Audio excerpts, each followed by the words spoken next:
Best friend was catfished by my dad. So me and my best friend were kind of just like swiping through Tinder for fun. And then she came across this really, really hot dude.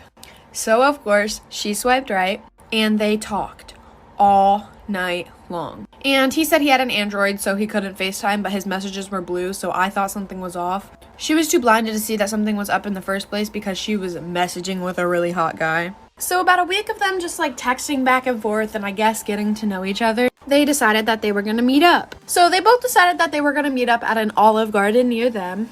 And you see, as her best friend, of course, I'm gonna have to go with her. So I got dressed up and I sat about 5 tables away from her. And we got there about 30 minutes earlier than we were supposed to be there.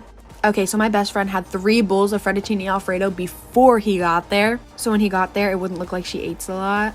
Then I see my dad walk in, all dressed up and fancy with a bow tie and everything. This story time just gets so much more funnier, so like for a part 2.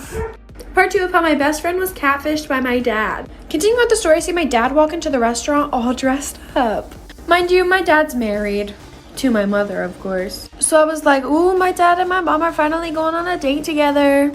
And then he looks over to my best friend and walks over to the table. When I tell you my heart dropped, my heart has never sank so deep inside me so fast. He sits down and asks her, is this Mackenzie?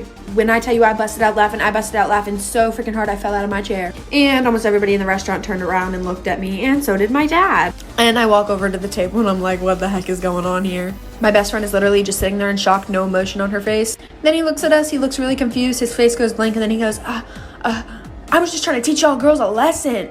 I told my mom and I was just getting a laugh out of it, and then she looked through his phone and said that he was meeting up with a bunch of 14-year-old girls. So comes to find out, my dad is a pedophile. My mom kicked him out, and if you're one of those girls, I really do apologize.